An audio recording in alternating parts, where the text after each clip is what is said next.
Metro rail সেবার উপর মূল্য সংযোজন কর বা ভ্যাট অব্যাহতির সুবিধা আগামী বছরের ৩০ জুন পর্যন্ত অব্যাহত থাকবে। বুধবার জাতীয় রাজস্ব বোর্ড এনবিআর এই সিদ্ধান্তের কথা জানিয়েছে।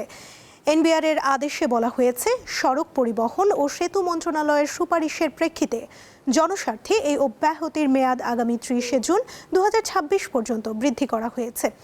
এর আগে গত জানুয়ারিতে মেট্রো রেলের টিকিটের ওপর ভ্যাট অব্যাহতি সুবিধা আরও ১ বছর বাড়ানোর সিদ্ধান্ত নিয়েছিল এনবিআর। সে হিসেবে ৩১ ডিসেম্বর পর্যন্ত এই অব্যাহতি থাকবে। নতুন করে এ বিষয়ে আবার সিদ্ধান্ত নিল সরকার। ভ্যাট আইন অনুযায়ী যে কোনো শীতাতপ নিয়ন্ত্রিত রেলের টিকিটে ১৫% ভ্যাট আরোপের বিধান আছে। তবে মেট্রো রেল চালুর পর শুরু থেকেই ঢাকা ম্যাস ট্রানজিট কোম্পানি লিমিটেডের অনুরোধে এই সেবার ওপর ভ্যাট আরোপ করা হয়নি।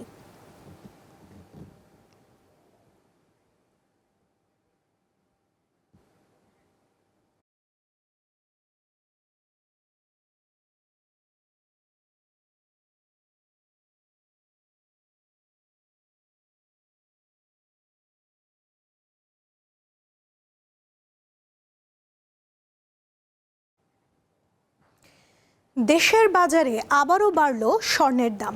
এবার ভরিতে ৪,১৯৯ টাকা বাড়িয়ে ২২ ক্যারেটের এক ভরি স্বর্ণের দাম ২,২৬,২৮২ টাকা নির্ধারণ করেছে বাংলাদেশ জুয়েলার্স অ্যাসোসিয়েশন বাজুস। গতকাল রাতে বাজুস এক বিজ্ঞপ্তিতে এ তথ্য জানিয়েছে। আজ থেকেই নতুন এই দাম কার্যকর হয়েছে। এছাড়া ২১ ক্যারেটের প্রতি ভরি ২,১৬,০১৭ টাকা, ১৮ ক্যারেটের প্রতি ভরি ১,৮৫,১৬৬ টাকা এবং সনাতন পদ্ধতির প্রতি ভরি স্বর্ণের দাম ১,৫৪,৩১৫ টাকা নির্ধারণ করা হয়েছে। বিজ্ঞপ্তিতে বাজুস আরও জানায়, স্বর্ণের বিক্রয় মূল্যের সঙ্গে সরকার নির্ধারিত ৫% ভ্যাট এবং বাজুস নির্ধারিত ন্যূনতম মজুরি ৬% যুক্ত করতে হবে। এর আগে সবশেষ গত ২২ ডিসেম্বর দেশের বাজারে স্বর্ণের দাম সমন্বয় করেছিল বাজুস।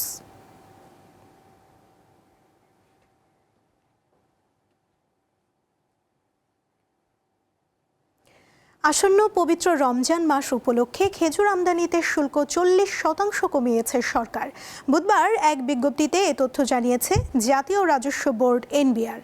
বিজ্ঞপ্তিতে বলা হয়, জনগণের ধর্মীয় অনুভূতির প্রতি শ্রদ্ধা রেখে এবং রমজান মাসে খেজুরের সরবরাহ স্বাভাবিক ও মূল্য সহনীয় রাখতে খেজুর আমদানিতে বিদ্যমান কাস্টমস ডিউটি কমানোর সিদ্ধান্ত নেওয়া হয়েছে। এ লক্ষ্যে খেজুর আমদানিতে কাস্টমস ডিউটি ২৫% থেকে কমিয়ে ১৫% নির্ধারণ করে ২৩ ডিসেম্বর একটি প্রজ্ঞাপন জারি করে সরকার। এই সুবিধা ৩১ মার্চ ২০২৬ পর্যন্ত কার্যকর থাকবে।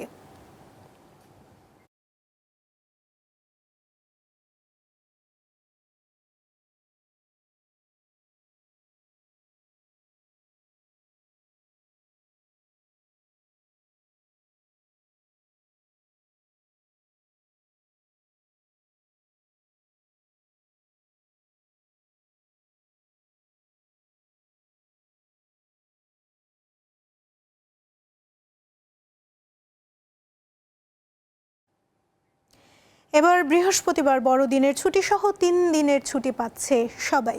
অনেকেই যাবেন কুয়াকাটায়। সে কথা মাথায় রেখে প্রস্তুতি নিচ্ছেন পর্যটক খাতের ব্যবসায়ীরা। এ বিষয়ে জানাতে পটুয়াখালী থেকে যুক্ত হচ্ছেন সহকর্মী মোহাম্মদ ইমরান। ইমরান, এবছর কি পরিমাণ পর্যটক আশা করছেন ব্যবসায়ীরা? তারা কি কি প্রস্তুতি নিয়েছেন আমাদের বিস্তারিত জানাবেন। দেখুন, আগামীকাল কিন্তু আসলে বড়দিন এবং সেই সঙ্গে কিন্তু সাপ্তাহিক ২ দিনের ছুটি রয়েছে, মোট ৩ দিনের ছুটি। এই ৩ দিনের ছুটিকে কেন্দ্র করে কিন্তু এখানকার ব্যবসায়ীদের সঙ্গে আমার কথা হয়েছে, তারা যেটা জানিয়েছেন, তারা আশা করছেন আসলে এই সরকারি এই ৩ দিনের ছুটিতে কিন্তু অন্তত তারা ৩ লক্ষ পর্যটক আগমনের আশা করছেন। সে লক্ষ্যে তারা কিন্তু ইতিমধ্যে প্রস্তুতি সম্পন্ন করেছেন। বিশেষ করে কুয়াকাটা এই সমুদ্র সৈকত সংলগ্ন প্রায় ২৫০টিরও বেশি হোটেল মোটেল রয়েছে। এই সকল হোটেল মোটেল কিন্তু নতুন করে সাজানো হয়েছে এবং এই যে হোটেল মোটেল ছাড়াও যে সকল ব্যবসা প্রতিষ্ঠান রয়েছে, প্রত্যেকটি ব্যবসা প্রতিষ্ঠানই কিন্তু আসলে তারা নতুন যে পণ্য তারা সেই পণ্য কিন্তু উঠিয়েছেন। এই বড়দিন উপলক্ষে আমরা দেখেছি এখানকার হোটেল মোটেল কর্তৃপক্ষের সঙ্গে আমরা কথা বলেছি। তারা জানিয়েছেন যে ইতিমধ্যে তাদের প্রায় ৮০% হোটেল মোটেলের কক্ষ কিন্তু ইতিমধ্যে বুকিং হয়ে গেছে এবং বিকেলের মধ্যে শতভাগ হোটেল কিন্তু বুকিং এর আশা করছেন তারা। এখনো কিন্তু কুয়াকাটা সমুদ্র সৈকতে বেশ পর্যটক রয়েছে। এই মুহূর্তে যে সকল পর্যটক সৈকতে রয়েছে তারা কিন্তু অনেকটা আনন্দ উচ্ছ্বাসে মেতেছেন। অনেকে কিন্তু এখানে যে সমুদ্রের নোনা জলে গা ভাসিয়ে আনন্দ উন্মাদনা করছেন এবং অনেকে কিন্তু প্রিয়জনদের হাত ধরে এই কুয়াকাটা সমুদ্র সৈকতের এক প্রান্ত থেকে অপর প্রান্ত ঘুরে বেড়াচ্ছেন এবং অনেকে কিন্তু এখানে যে কুয়াকাটা সমুদ্র সৈকতের সি বিচে যে বেঞ্চি রয়েছে সেই বেঞ্চিতে বসে কিন্তু প্রাকৃতিক সৌন্দর্য উপভোগ করছেন। মোট কথা কুয়াকাটা সমুদ্র সৈকতে কিন্তু এক ধরনের উৎসবের যে আমেজ সেই আমেজ কিন্তু আসলে বিরাজ করছে।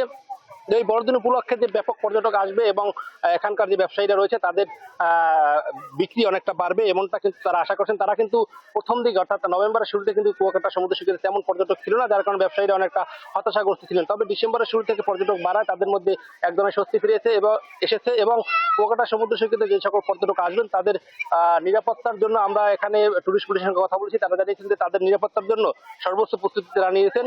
সকল পর্যটন স্পটে কিন্তু তারা আসলে বাড়তি টুরিস্ট পুলিশের সদস্য মোতায়েন রাখবেন এবং সকল পর্যটন স্পটে টুরিস্ট পুলিশ, থানা পুলিশ এবং নৌ পুলিশের টহল কিন্তু অব্যাহত থাকবে, সেটা কিন্তু আমাদেরকে আসলে জানানো হয়েছে এবং এখানকার যে উপজেলা প্রশাসন রয়েছে তাদেরও তদারকি থাকবে বলে আমাদেরকে জানানো হয়েছে। তো আসলে যদি পটুয়াখালী থেকে আমার কাছে এই ছিল সর্বশেষ। ইমরান, ধন্যবাদ আপনাকে। রিয়েল এস্টেট খাতের সবচেয়ে বড় আয়োজন আবাসন মেলা শুরু হয়েছে। সকাল 11টার দিকে মেলার উদ্বোধন করা হয়। 4 দিন ব্যাপী এই মেলা হচ্ছে রাজধানীর আগারগাঁওয়ে চীন মৈত্রী সম্মেলন কেন্দ্রে। চলবে 27 ডিসেম্বর পর্যন্ত। মেলার আয়োজন করেছে real estate and housing association of Bangladesh rehab.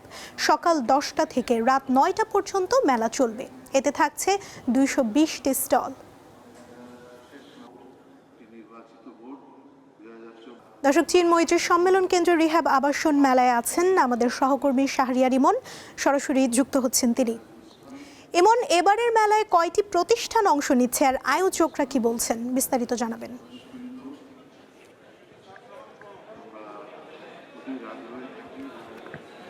হ্যাঁ ইয়াসমিন, সুমনা, আসলে এবারের মেলায় আপনি জানেন যে 220টি স্টল রয়েছে এবং মেলা কিন্তু যেটি আপনি বলছিলেন যে বেলা 11টায় কিন্তু মেলার আনুষ্ঠানিক উদ্বোধন করা হয় এবং মেলার উদ্বোধন করেন রাজুক চেয়ারম্যান ইঞ্জিনিয়ার মোহাম্মদ সিরাজুল ইসলাম।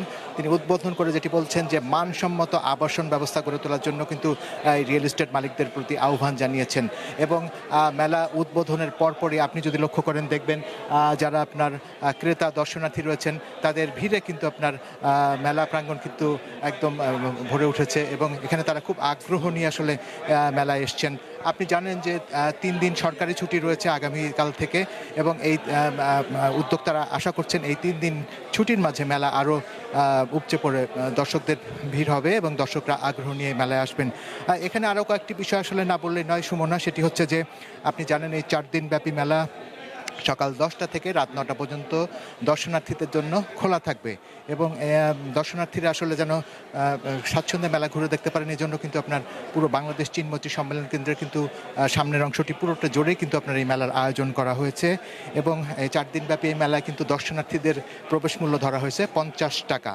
তো এরকম একটি পরিবেশে মেলা কিন্তু চলছে। আপনার মেলার আসলে এখানে আরও কয়েকটি যে বিষয় সেটি হচ্ছে যে মেলায় কিন্তু শুধু যে আবাসন খাতের প্রতিষ্ঠানগুলোই নয়, এর সাথে সংযুক্ত যে অন্য প্রতিষ্ঠানগুলো সেগুলো আছে।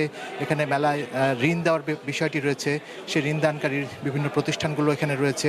সব মিলিয়ে আসলে একই ছাদের নিচে আপনার আবাসন খাতে যে বিভিন্ন প্রয়োজনীয় জিনিসগুলো আছে সেগুলো যেন ক্রেতা দর্শনার্থীরা যেন সহজেই হাতে পান, সে কারণে কিন্তু প্রতিবারের মতো এই মেলাটি আয়োজন করা হয়েছে। সুমন, আপনি জানেন যে এবারে এই মেলাটি 27তম আবাসন মেলা এবং এই 27তম আবাসন মেলা ঘিরে কিন্তু দর্শনার্থীদের আপনি কিন্তু উপচে পড়া ভিড়, অত্যন্ত আগ্রহ কিন্তু আমরা দেখছি। তো সুমনা, আমার হাতে আসলে এখন পর্যন্ত এতটি ছিল চীন মৈত্রী সম্মেলন কেন্দ্র থেকে। ইমন, ধন্যবাদ আপনাকে। একসময় স্বল্প মূল্যে সবজি কিনতে দেশের বিভিন্ন স্থান থেকে নওগাঁর কৃষকের বাজারে ছুটে আসতেন পাইকাররা। তবে বর্তমানে নানা সমস্যায় জর্জরিত বাজারটি মুখ থুবড়ে পড়েছে। এটিকে আবারও চাঙা করতে উদ্যোগ নিয়েছে প্রশাসন। দেশের উত্তরের খাদ্য ভাণ্ডার হিসেবে পরিচিত নওগাঁয় ধান ও চালের পাশাপাশি হয় সবজিও। স্থানীয় চাহিদা মিটিয়ে যা পাঠানো হয় দেশের বিভিন্ন স্থানে।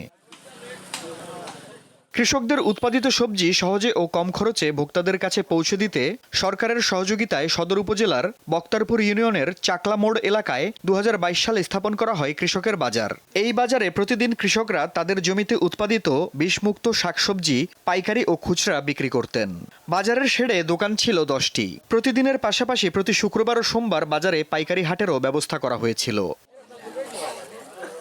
তবে বাজার স্থাপনের প্রায় 6 মাস পর থেকে কতিপয় ব্যক্তির অবৈধভাবে টোল আদায়, নতুন কোনো অবকাঠামোগত উন্নয়ন না করা সহ বিভিন্ন কারণে বাজারে ক্রেতাদের আগমন কমে যাওয়ায় বর্তমানে বাজারটির বেহাল দশা। বর্তমানে যে দু একটি দোকান রয়েছে ক্রেতার অভাবে সেগুলো বন্ধের পথে।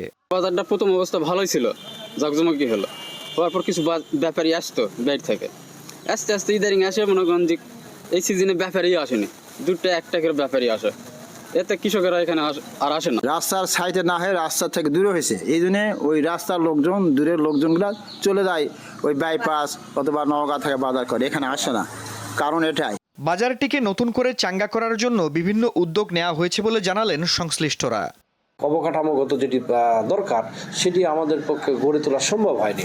তাই আমি অনুরোধ জানাবো, আমি ডিসি মহোদয়, ইউরো মহোদয়কে অনুরোধ জানাবো যে এইটা যত দ্রুত সম্ভব এটি করে এখানে একটা ইনফ্রাস্ট্রাকচার যেটি আমরা যদি তৈরি করতে পারি, আমার মনে হয় যে এটি এই এলাকার লোকজনের জন্য এবং এই জেলার জন্য একটি, এবং সরকারের রাজস্ব আয় হবে, সবার জন্য এটি ভালো হবে। যদি এটা খাস করে হাটের মধ্যে অন্তর্ভুক্ত করা যায়, পরবর্তীতে পেরিফেরি নকশা করে আমরা হাট করতে পারি, তাহলে সেখানে আমাদের হাটের মধ্যে চান্দিনা ভিটি, অন্যান্য কৃষকের জন্য যে তোহা বাজার, উন্মুক্ত জায়গা, যেটা কৃষকদের দাবি যে সেখানে তারা যেন ন্যায্য মূল্যে ওখানে থেকে পণ্য বিক্রয় করতে পারে তাদের উৎপাদিত ফসলগুলো, এই সুবিধাটা তা পাবে।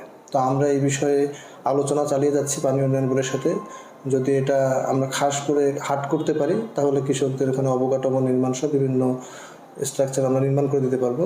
সব সমস্যা দ্রুত সমাধানের মাধ্যমে বাজারটি আবারও জমজমাট হয়ে উঠবে, এমনটাই প্রত্যাশা স্থানীয়দের। আফরিদ হাসান, দীপ্ত, বার্তাকক্ষ। 2025 সালে দেশের 1 নম্বর বেভারেজ ব্র্যান্ডের স্বীকৃতি পেল মোজো।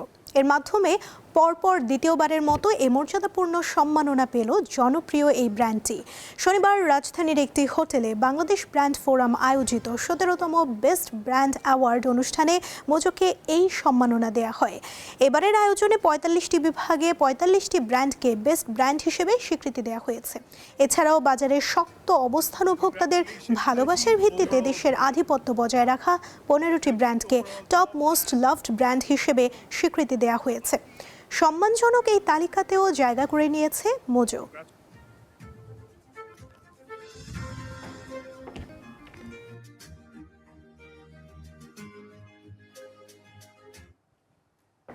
এই ছিল এখনকার দীপ্ত বাণিজ্য সংবাদে। এরপর দীপ্ত আন্তর্জাতিক সংবাদ দেখার আমন্ত্রণ জানিয়ে শেষ করছি। ধন্যবাদ সবাইকে।